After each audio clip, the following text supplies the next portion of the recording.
Alors, bonjour à tous. Merci d'être présents avec nous au centre ce matin. On est très heureux de vous accueillir en présentiel et aussi, c'est une première pour nous.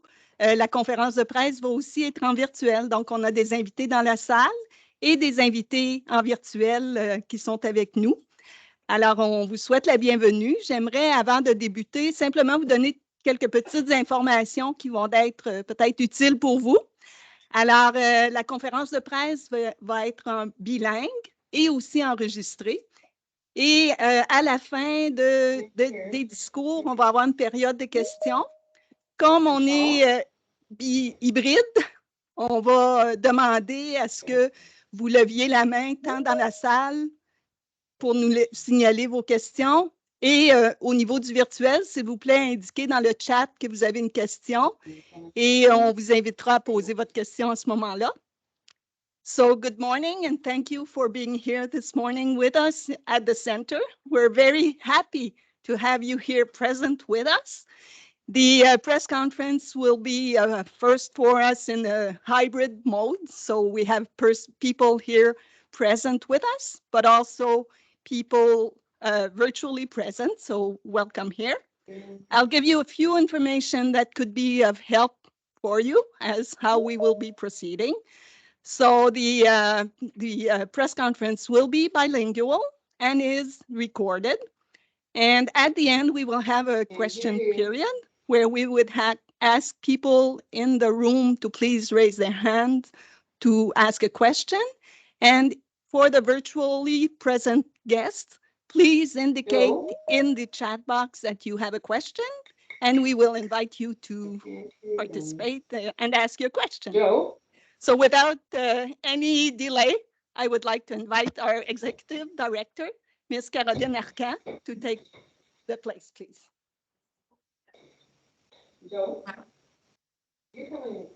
Bonjour, merci beaucoup d'être là. C'est tellement le fun de recommencer à se revoir puis à revoir nos sourires. Et puis là, on a des gens en virtuel, comme Carole mentionnait. Merci, vous autres aussi. Je ne vous vois pas, vous nous voyez, mais on sait qui est là, alors on vous salue tous. Avant d'arriver dans le vif du sujet, je tiens vraiment à remercier Carole, Virginie et Stéphanie pour l'organisation de la conférence de presse aujourd'hui. Juste pour vous dire que Stéphanie a elle-même préparé les brochettes de fruits. Alors, je ne sais pas où est Stéphanie, mais on la remercie beaucoup. Puis merci à Carole et Virginie pour votre patience à monter la présentation vidéo là, parallèle à nos discours. So without further delay, I would like to acknowledge the presence of Mrs. Paula Astley, Mayor of Hawkesbury. She is attending virtually. Thank you for being there, Mrs. Astley. As well as Mr. Alex Dewitt. Thank you for being here. Alex is representing the Ministry of Labor, Training and Competency Development of Ontario. Thank you very much. All services providers have accountability toward their public funders. Organizations and not-for-profits like the Employment Services Center of Prescott and Russell, who are contracting with the government, need to deliver according to certain specific targets.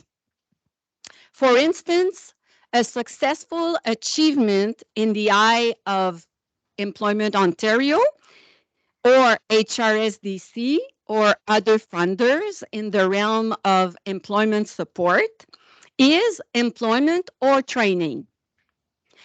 Back in 2019, the Board of Directors of the Employment Services Center, along with our leadership team, and we will ask them to announce themselves or show themselves a little bit later, we engaged into a strategic planning session. At this point, we all agreed upon the necessity to measure our impacts. We had profound discussions around what really matters in light of career development, employability, community and economic development, and betterment. We were compelled to learn about our clients' unique stories to understand the extent of our impact. Let's listen to one of these stories right now.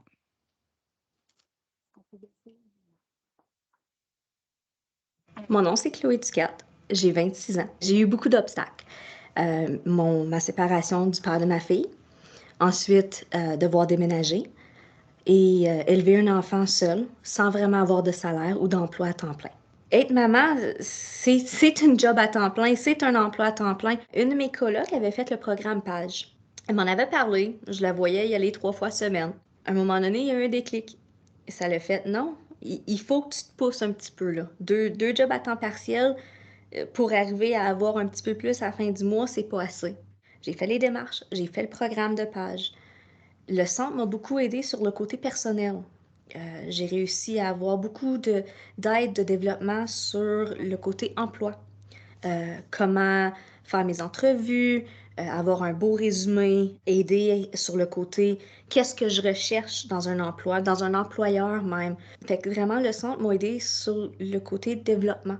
Veut pas, trouver un emploi, c'est travailler sur nous-mêmes, c'est travailler sur qu'est-ce qu'on veut accomplir. Mais il faut aussi qu'on se donne l'effort. Puis les gens du centre, ils veulent aider. Ils sont là pour ça. Les services qu'ils t'offrent, ça va t'aider tout au long de ta carrière, tout au long de ton emploi. Maintenant, je peux dire que je suis dans une place bien mieux. Je me suis fait offrir un emploi en tant que planificatrice. Passer de 2 jobs à temps partiel à 1 à temps plein avec des heures que je pourrais pas demander mieux. Un salaire qui me donne la liberté financière et un savoir que mes enfants sont bien, c'est vraiment spécial. Donc, si tu te cherches un emploi ou tu te cherches tout court, contacte le centre, puis fonce.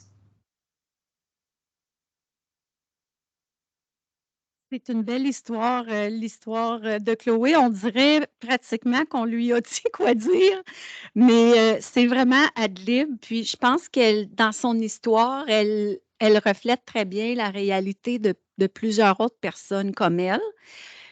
Le programme PAGE, juste Mon pour nom. que vous sachiez, c'est pas le programme des pages au Parlement. C'est le programme d'accès à l'emploi pour les jeunes et le diminutif parce qu'on a des jargons dans notre boîte, puis les clients embarquent avec nous dans ce vocabulaire-là. PAGE, ça tient pour Programme d'accès à l'emploi des jeunes. Our role here at the Employment Services Center is not limited to employment support. As we can understand by listening to Mrs. Chloé Duquette video, passing through our doors, accessing our services can be life-changing in a positive way. Adding value to a person's journey, contributing to business or community's achievements, these are the kinds of impact we strive to create here at the Employment Services Center.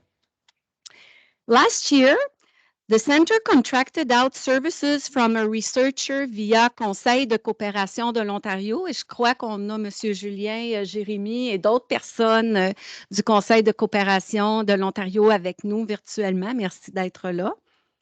So, Mr. Constantin Tombet, a rigorous academic researcher, met with job seekers, students, newcomers, employers, and community partners in a quest to understand some of these impacts. A report was submitted to validate our new performance indicator, known in the business language as KPIs, Key Performance Indicators. Lorsqu'on parle d'impact ici au Centre de services à l'emploi, on fait référence justement à des changements positifs qui surviennent à la suite d'interventions quelconques. Nous sommes curieux de mesurer notre capacité de pouvoir améliorer la vie des gens et de nos communautés. Voici en condensé les 5 indicateurs de performance et des résultats obtenus après la validation auprès d'échantillonnage. Tout d'abord, d'accroître le réseau de contacts de nos clients apparaissait important. Pourquoi? On sait bien que qui on connaît, ça peut aider. C'est la même chose pour nos clients. D'être bien entouré, d'avoir une vie bien remplie, bien ça, c'est un remède contre bien des maux aussi. Donc, nous voulons savoir si nos clients, grâce à l'aide qu'ils ont reçue ici au centre, sont désormais davantage en mesure de se faire de nouvelles connaissances, de se faire de nouveaux amis, s'ils connaissent mieux aussi les ressources dans la communauté, ou s'ils s'impliquent davantage dans les activités de leur communauté et dans des loisirs. Eh bien, 93% des répondants ont dit oui. En deuxième lieu, d'améliorer la situation personnelle, c'est un autre indicateur de performance pour nous. Avant même leur situation professionnelle, on doit s'interroger face à ça. C'est une séquence qui nous apparaissait logique. Nous cherchons à savoir si leur santé à tous les niveaux s'était améliorée, si leur situation financière, l'accès au logement, l'accès au transport avait été facilité grâce à nous.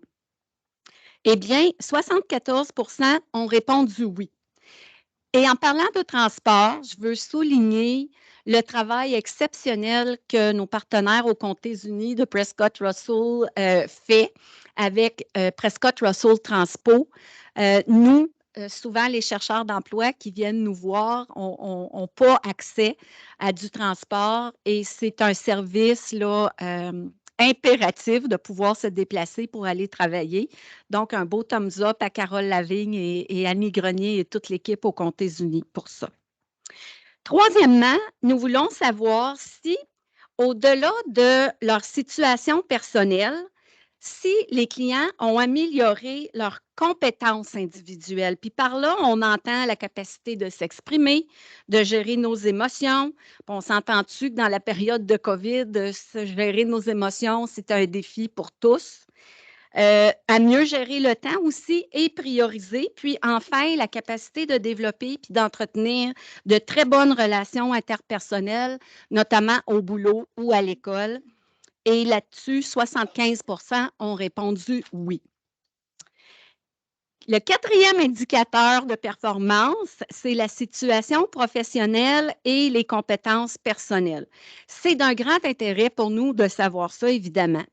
On veut savoir si les clients obtiennent non seulement un emploi, point, mais s'ils obtiennent un emploi dans leur domaine, selon leurs intérêts, et si les programmes de formation les avaient mieux préparés à de meilleures opportunités de carrière, si cet emploi qu'ils ont obtenu suite à nos services mettait à profit leurs talents, leurs intérêts, leurs forces.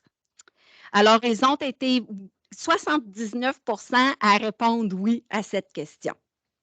Enfin, ce qu'on veut savoir, et ça, c'est au cœur même de notre mandat, c'est au niveau de l'employabilité. Qu'est-ce que ça veut dire? C'est d'être capable de se vendre auprès des employeurs, d'être capable de reconnaître nos forces, nos talents, de pouvoir exprimer à l'employeur, à l'entrevue, pourquoi on est le meilleur candidat. Et pour ceux qui sont encore en recherche d'emploi, à savoir si ils sont mieux outillés, pas qu'on ne veut pas les revoir ici, mais de façon autonome, parce qu'on vise l'autonomie des gens. Ça fait d'ailleurs partie d'un de nos axes stratégiques, l'autonomie professionnelle. Donc, on veut savoir si quand le client passe par chez nous, il est capable d'être indépendant et de se débrouiller seul. Et là-dessus, 98% ont répondu oui. Je cède maintenant la parole à M. Lionel Renaud, le président du conseil d'administration du Centre de services à l'emploi. Merci.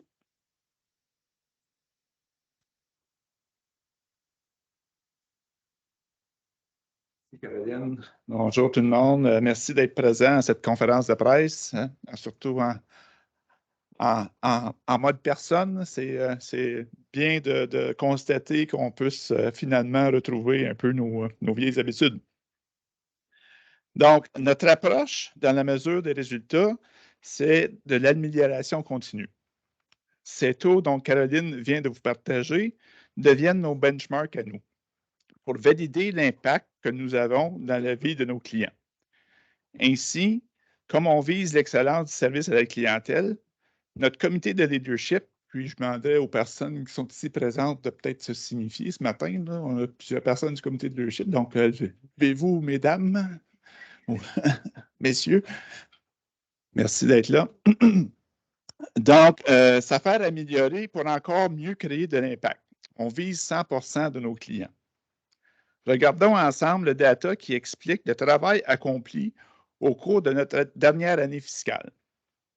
Nous avons rencontré et ou aiguillé à travers nos programmes internes et les ressources externes un total de 12 000 personnes. Nous avons offert des services de réhabilitation professionnelle et d'orientation de carrière auprès de 26 patients de la Commission de santé et sécurité et de prévention des accidents de travail, de WSIB. Ainsi que l'hôpital général d'Hawkesbury, nous collaborons avec l'hôpital suite à un protocole d'entente de service pour lequel on remercie d'ailleurs Mme Linda Tessier. Linda, tu es là? Merci Linda, bonjour. On reconnaît aussi la présence ce matin de M. Benoît Saint-Jean et de Véronique Pagé-Charlebois du Centre régional de santé mentale et de toxicomanie. Nous sommes intervenus auprès de 142 personnes vivant en situation de handicap. D'ailleurs, le Centre de services à l'emploi a instauré un fonds de réserve de 30 000 $ pour bonifier l'aide dispensée pour la formation en milieu de travail. Pour cette clientèle-là, nous soulignons en passant la présence de M. Simon Durand du groupe Convex, avec qui nous collaborons pour aider un groupe de travailleurs spécifique. Nous avons organisé 21 activités de connexion communautaire auxquelles 176 personnes ont participé, notamment pour les nouveaux arrivants, telles que des activités contribuent à leur intégration, pas juste au travail, mais dans leur communauté d'accueil. Ceci est important pour la rétention de la main-d'œuvre dans la région. Nous soulignons la présence de Mme Élise Edimo du programme de communauté francophone accueillante qui est des nôtres ce matin. Nous avons accordé 10 formations différentes telles que PSSP, Introduction aux métiers industriels, Conduite AZ et plus encore. Ceci a permis à 125 personnes de trouver un emploi dans l'Est ontarien. Nous avons prêté 69 ordinateurs à des clients qui n'en avaient pas. Nous avons également prêté 15 clés pour le Wi-Fi pour aider certains clients sans accès Internet.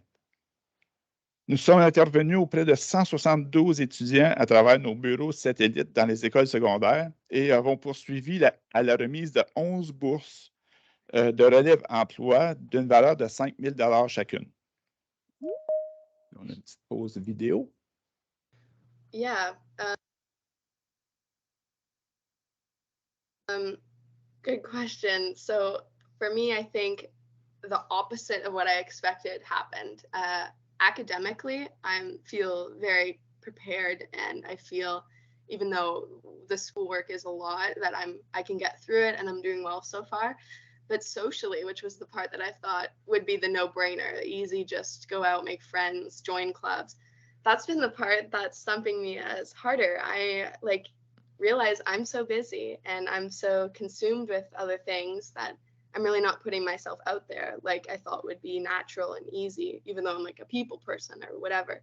So I'm having difficulty making friends in the sense that I'm not going out to make them. Mm-hmm. So that's my next little goal, I think.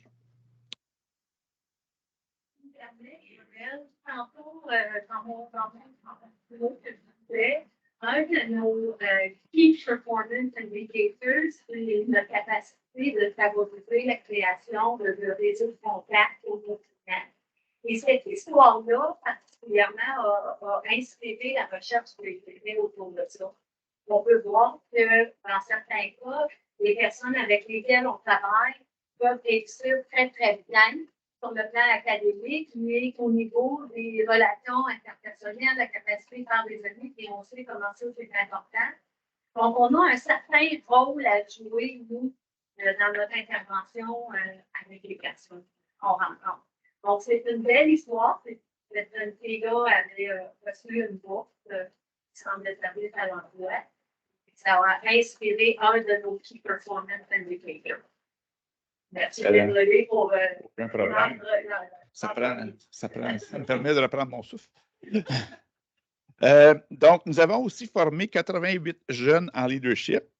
Nous avons desservi 105 nouveaux arrivants, dont 12 sont encore en processus d'immigration.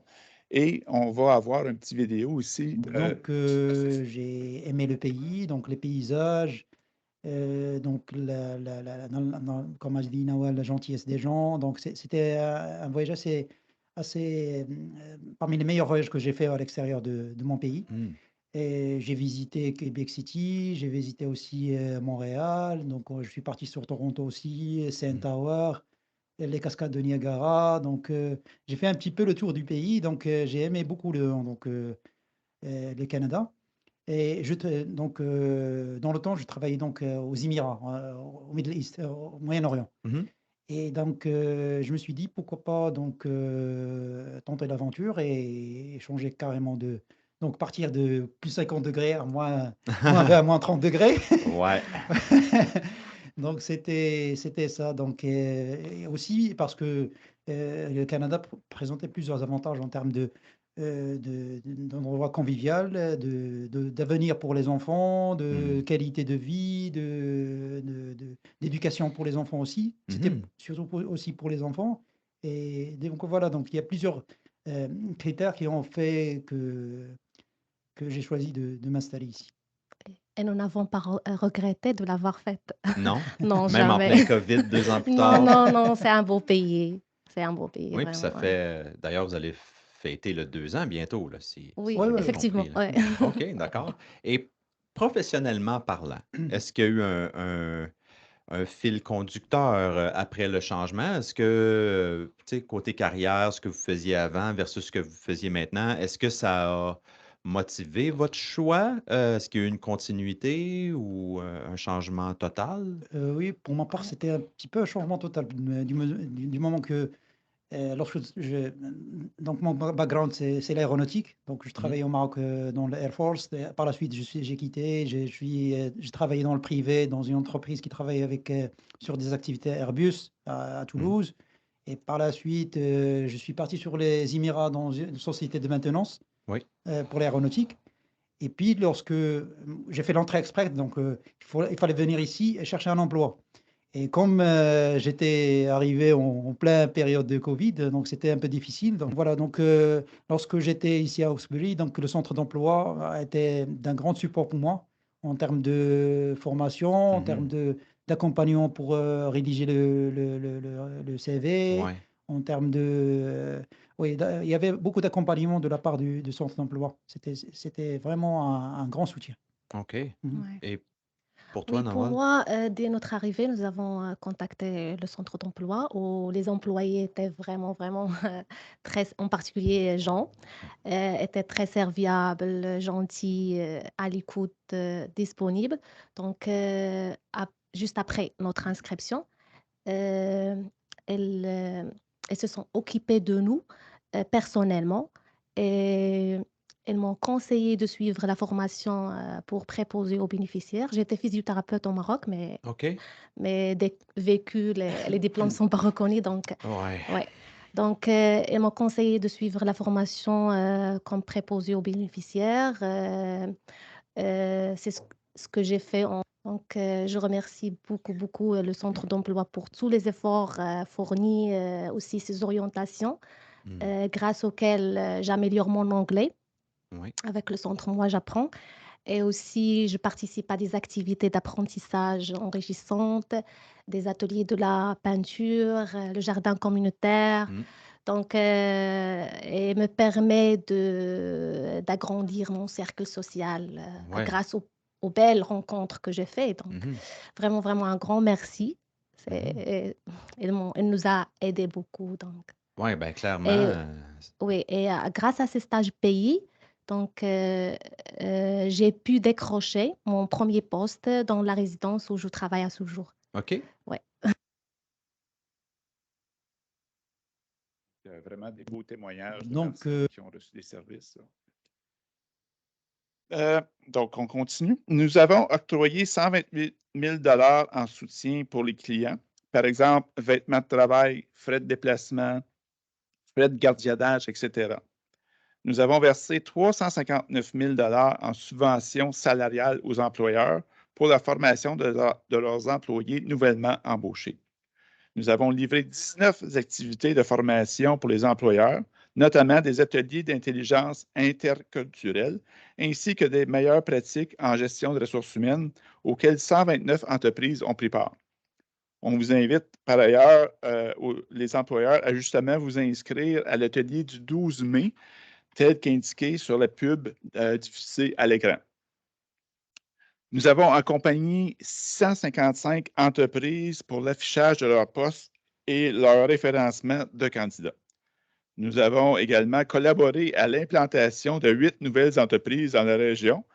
Notre rôle visait l'aiguillage vers les ressources municipales, des programmes de financement, de réseautage, etc. Nous avons distribué 169 000 à travers 17 entreprises pour le perfectionnement de leurs 45 travailleurs déjà en poste. Nous avons mis en œuvre un projet de podcast avec 33 invités différents. Ces podcasts visaient à faire rayonner les gens de chez nous qui nous créent de l'impact eux aussi. Nous gérons la stratégie d'attraction de la main-d'œuvre lancée officiellement en début 2022 et déjà 25 personnes en provenance d'ailleurs se sont prévalues en venant travailler dans les entreprises de Prescott Russell. On souligne d'ailleurs la présence de M. John Candy de la Société de développement économique et communautaire de Prescott Russell, qui a été le premier à lancer cette excellente idée. Félicitations, John, ça fonctionne. Enfin, nous avons collaboré à 28 autres partenaires à travers toutes ces diverses initiatives. Comme on peut le constater, bien que la pandémie puisse avoir semblé ralentir le cours des activités en général, c'était bien l'inverse qui se passait ici au centre en 2021-2022.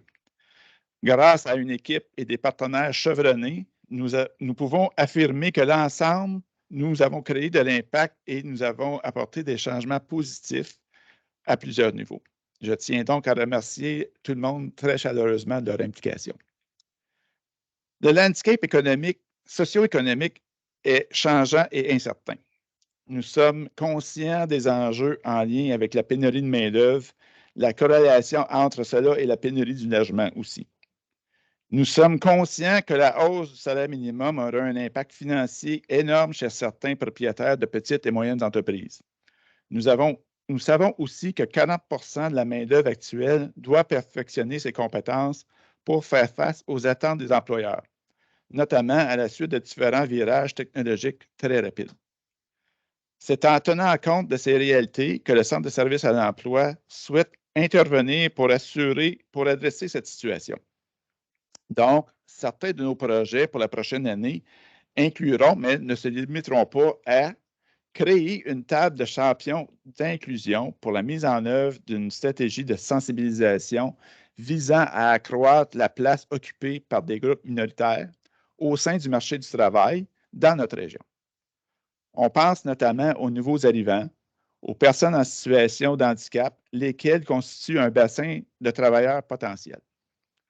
Poursuivre la formation des employeurs quant aux bonnes pratiques de ressources humaines visant l'attraction et la rétention de la main-d'œuvre. Développer des grappes de formation pour les travailleurs et les travailleuses. Voir comment faire bénéficier des talents chez les retraités et semi-retraités. Pas sûr que ça fasse une bonne idée, mais en tout cas, en réponse au manque de main-d'œuvre. Je suis retraité, c'est pour ça. J'ai du plaisir. Initier des projets impliquant les écoles et les étudiants pour mousser certains parcours de formation en lien avec les besoins du marché. Poursuivre la mise en œuvre au niveau des compétences essentielles chez les jeunes à travers des activités de développement de leur leadership. Entre autres, favoriser l'établissement des immigrants et réfugiés parce que c'est la bonne chose à faire dans une perspective immunitaire et communautaire, ainsi qu'économique. C'est ce qui termine notre présentation avec Caroline et moi. S'il y avait des questions, n'hésitez pas. On est là, surtout Caroline, pour y répondre. Merci.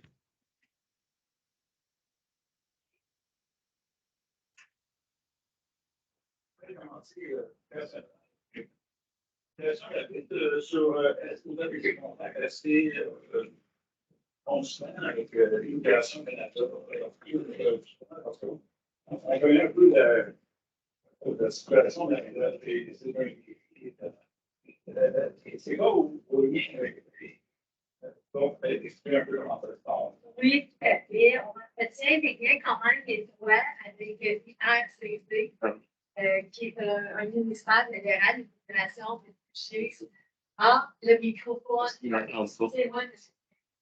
J'aurais dû me lever. La question de M. Saint-Amand du journal Le Régional ici à Hawkesbury était de savoir si le centre entretenait des relations quand même assez étroites avec Immigration, Réfugiés, Citoyenneté Canada. Alors, la réponse est oui.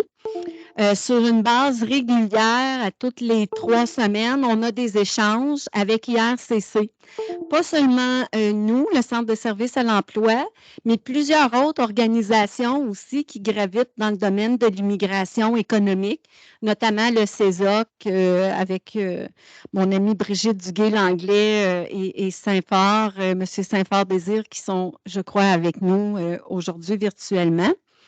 J'ai eu aussi la chance, M. Saint-Amand, de m'adresser directement à l'ancien ministre. Là, il y a un nouveau cabinet, mais en 21-22, pour justement proposer des modifications à certaines pratiques pour accélérer et favoriser l'immigration. Entre autres, une des idées que le Centre a partagées, c'est de voir à la reconnaissance universelle de certaines compétences. On a entendu tantôt Mme Noual dire qu'au Maroc, dans son pays d'origine, elle était physiothérapeute. On sait combien le Canada a besoin de physiothérapeutes, mais sa formation n'était pas reconnue par l'Ordre des physiothérapeutes. Alors ça, c'était une recommandation que nous, on a fait. La réalité, maintenant, avec la COVID, ça a ralenti les processus d'émigration pour la question d'immunité de notre société canadienne. Et là, c'est la guerre en Ukraine qui fait en sorte que les priorités au niveau de ce ministère-là sont beaucoup de sauver ces personnes-là qui vont arriver d'ailleurs au Canada à titre de réfugiés. Donc, je vous donne certains exemples, M. Saint-Amand, là, pour vous mettre au fait avec le fait que oui, effectivement, on est en discussion avec eux. C'est un partenaire important pour solutionner la pénurie de main-d'œuvre qui sévit, pas juste ici dans Prescott-Russell, mais d'un océan à l'autre, et aux États-Unis aussi et dans certains pays d'Europe. Oui, tout à fait.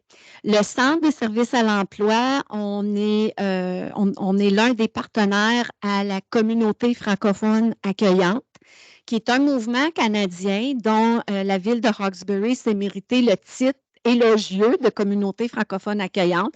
Merci d'ailleurs à Élise Edimo, comme Lionel l'a mentionné tantôt, et à Mme Paula Ashley, qui a travaillé très fort pour cette désignation-là. Et il y a certains programmes au niveau de la francophonie qui favorisent l'immigration de personnes immigrantes qui parlent français. Alors, il y a Mobilité francophone, entre autres, qui est un programme dans lequel on investigue et on a recours. Ensuite de ça, sur une base annuelle, le Centre, on participe à un événement international qui s'appelle Destination Canada. Alors, on a France, on a Muriel, il y a Carole, on a plusieurs membres de l'équipe qui ont participé à ça. Et essentiellement, ce que ce sont des salons de l'emploi qui incluent des employeurs du Canada et des chercheurs d'emploi francophones, notamment de la Belgique, de la France, du Maroc, entre autres. Alors oui, on est investi à ce niveau-là, M. Saint-Amand. C'est de très bonnes questions. Merci. Yes. Two questions, I guess. Is it difficult for programming and services to meet the demand base because they have some labor shortage. Absolutely, it is. It is a huge issue. As we know, the businesses, despite of the pandemic, strive, and we can acknowledge many of them in Prescott and Russell growing to a pace that it's quite impossible for them and for us to supply the required workforce. So absolutely, the unemployment rate is at its lowest since the pre-pandemic. So this explains why it's very challenging, because there's not a lot of people looking for work out there. And this has a direct impact on the capacity of our businesses to hire some new people. And this explains as well why we will see in a couple of years an immense change into automation. Donc, on va voir beaucoup d'entreprises qui vont, par exemple, puis là, je ne dis pas ça pour apeurer quiconque qui travaille, par exemple, comme caissier, caissière dans des magasins, mais on peut déjà voir dans certains magasins, par exemple, des self-serve. Donc, ça explique, entre autres, pourquoi on se vire vers une certaine automatisation. C'est à cause du manque de main-d'œuvre. On va pouvoir observer aussi dans les prochaines années, notamment dans des entrepôts, plutôt que d'avoir des commis à l'entrepôt qui manutentionnent des caisses, des boîtes, soit physiquement ou à l'aide de chariots élévateurs, ça va être robotisé. On le voit, je crois Biscuit Leclerc est installé comme ça aussi dans certains de ces entrepôts. Donc, on va voir ça de plus en plus survenir en réponse à la pénurie de main-d'œuvre. Related to the labor shortage, is there evidence that programming and services are showing tangible results of reducing the shortage? Or, I mean, I guess it's all going to happen instantly, but is there any evidence that, I mean, can you give an example? Well, some evidence we shared this morning, reskilling people, working with youth to develop their leadership, working with students and with schools to help them define career path where there are a lot of needs as well.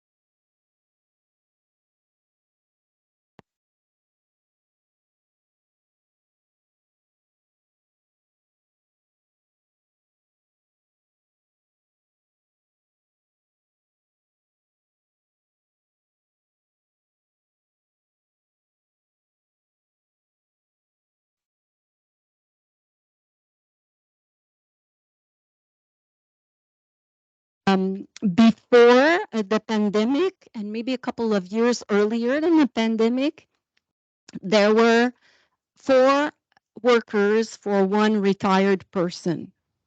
And as we speak right now, it's certainly close to 2 to 1 and eventually 1 to 1. So the workforce is getting older. We need to bring in young people into the country.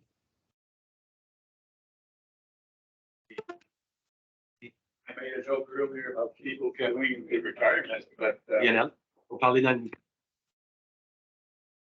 made a joke earlier about people getting into retirement, but when people leave for retirement, there's a part of the corporate intelligence that leaves with that also. So I think one of the strategies that we might be able to pursue is to bring people back into the workforce, maybe part-time or maybe as training for young people to give them that corporate intelligence and people like me, for instance.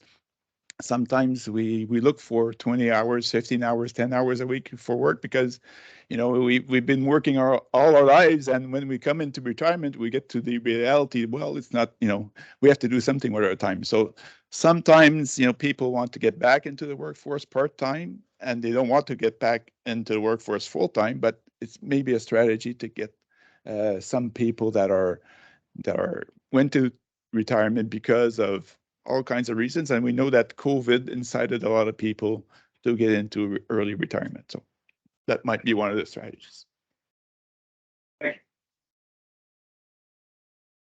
Oui. Le plan qu'on a présenté, c'est pour fiscal 2021-2022. Oui, c'est bien ça. Quel genre de, comment ça se compare avec les années précédentes? Quelle genre de tendance que vous observez sur le travail que les entreprises? Je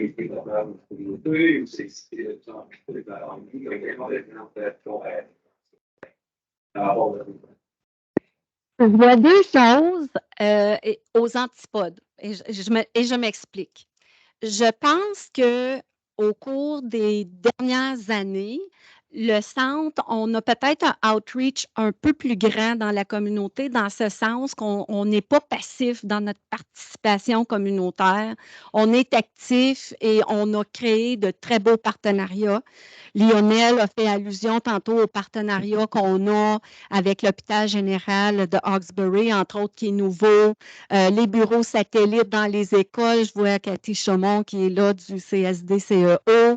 Ensuite, on a parlé de la stratégie d'attraction avec la Société de développement communautaire avec John, EOTB, l'Eastern Ontario Training Board, etc. Alors, on est présent dans la communauté, on crée de l'impact dans la communauté, comme vous avez pu comprendre. Cependant, votre question étant en lien avec les années précédentes à la pandémie, simplement pour que vous compreniez qu'on est à 50% de notre achalandage habituel. 50% de l'achalandage habituel, ça veut dire 50% de chercheurs d'emploi de moins. Et en tenant compte aussi de différents défis associés à la pandémie, ça réduit ce pourcentage-là encore plus, du fait que certaines personnes ont été atteintes de la pandémie, du virus, ou leurs enfants n'étant pas à l'école. À ce moment-là, les jeunes mères monoparentales, par exemple, ou les jeunes parents devaient rester à la maison. Le fait que l'école est fermée aussi faisait en sorte que, puis là, il n'y a pas de garderie parce que la garderie est fermée, tout ça.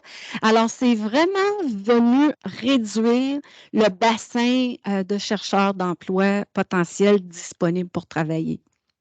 Donc, d'une part, oui, on est plus présent dans la communauté, mais d'autre part, on n'a pas l'achalandage dont on était habitué d'avant.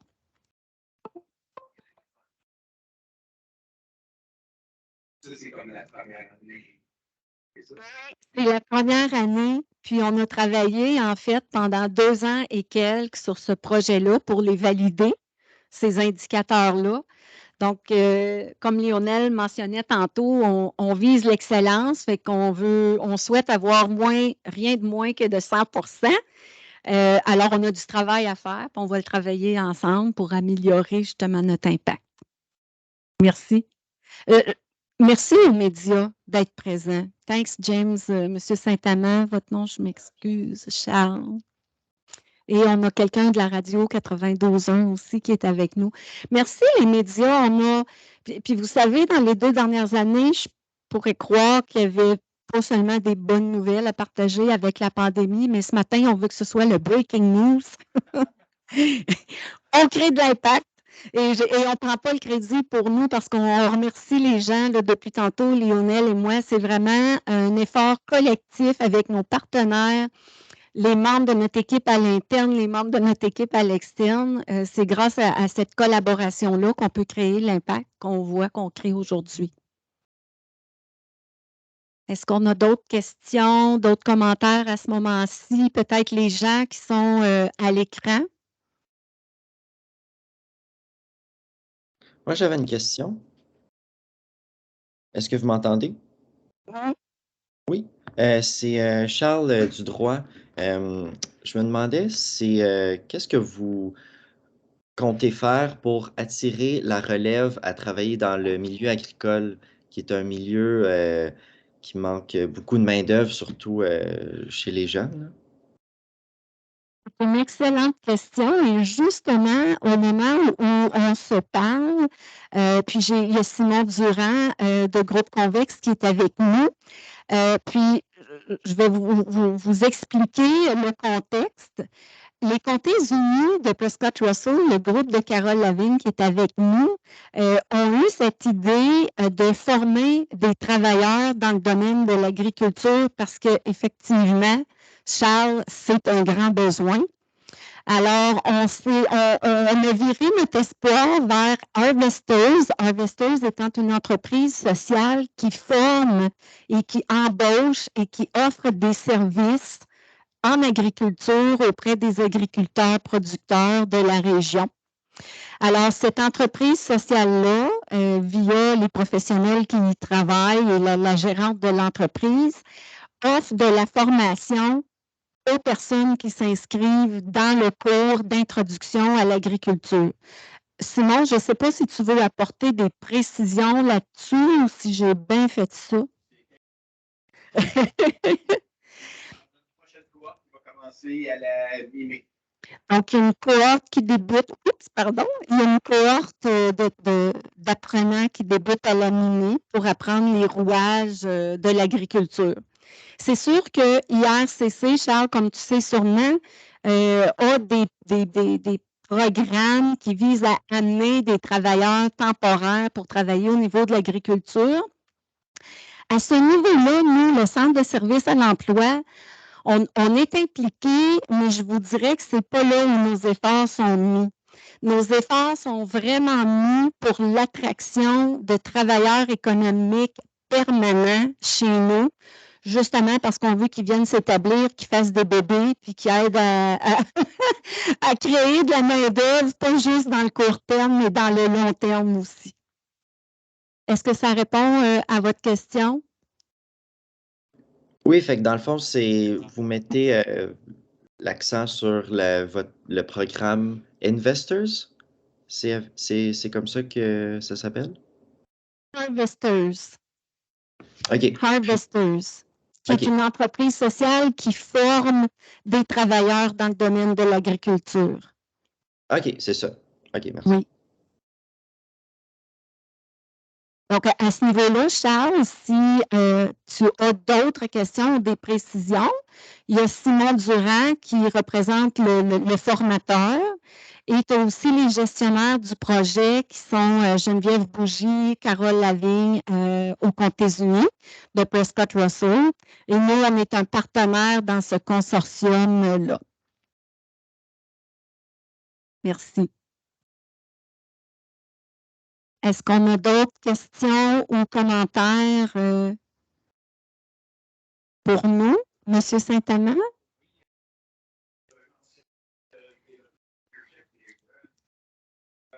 La situation de COVID, est-ce que vous avez détecté finalement qu'il y avait un peu d'isolation peut-être avec les gens? Oui, en fait, ça, c'est prouvé. Il y a de la recherche là-dessus. On n'a pas fait avec nos jeunes l'exception à la règle. Le confinement, ça a été dur sur le plan relationnel pour tout le monde et certainement chez les jeunes, on le sait, hein, parce que quand on est jeune, les premiers chums, les premières blondes, les parties de graduation, la fête, les feux de camp, il n'y a comme pas eu ça pour nos jeunes depuis 2 ans. Donc, c'est clair qu'on voit, puis sûrement que nos collègues de l'hôpital général avec le Centre régional de santé mentale et toxicomanie qui travaillent de concert avec notre Linda Pessier pourraient corroborer ça. Mais Linda, tu corrobores mon point de vue. Merci. Merci. Dans le chat, le centre va soutenir des employeurs à intégrer les personnes de l'Ukraine. Je ne sais pas si Francis Drouin est là actuellement. Ça se pouvait qu'il se joigne à nous, mais on a déjà je ne veux pas rien dévoiler parce qu'il n'y a rien d'officiel encore. Mais le centre, nous, là, on est prêt à aller chercher des gens. On va analyser un autobus ou deux. On a déjà rencontré ici même à Hawkesbury un homme d'affaires qui a de la place et qui pourrait loger temporairement une quarantaine, entre 20 et 40 personnes de l'Ukraine. Il y a aussi l'annonce de M. Ford du gouvernement de l'Ontario qui a été faite très récemment à l'effet que, de façon exceptionnelle, les réfugiés de l'Ukraine pourraient accéder à certains programmes et services qui sont actuellement exclusifs pour les Ontariennes et Ontariens. Mais avec ce changement-là, très humanitaire de la part de notre gouvernement en ce moment, c'est qu'on va pouvoir aider ces gens-là.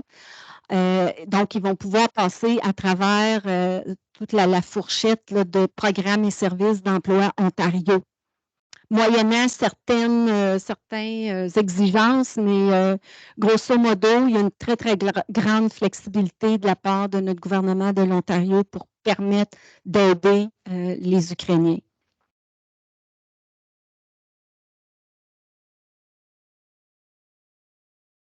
Est-ce qu'on a d'autres questions ou commentaires à ce moment-ci?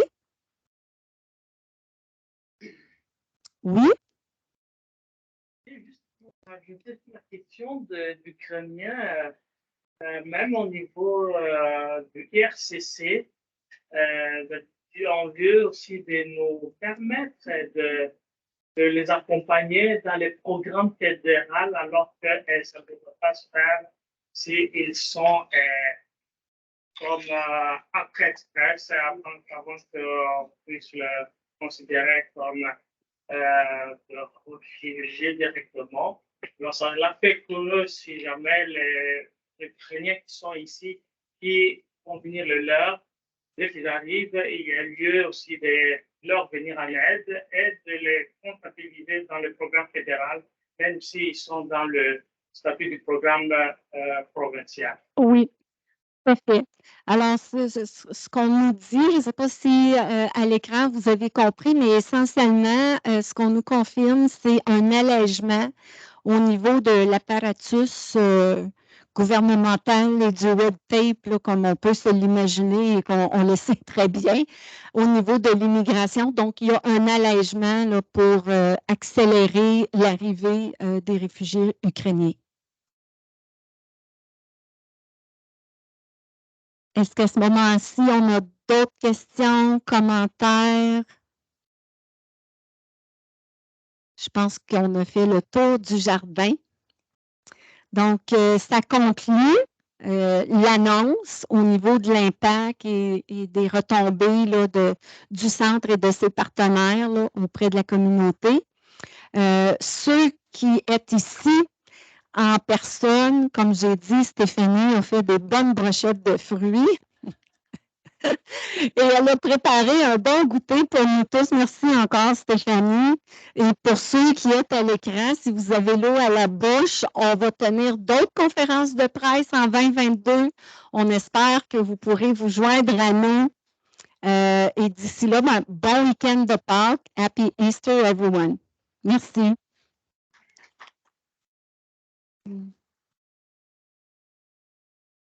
Merci beaucoup.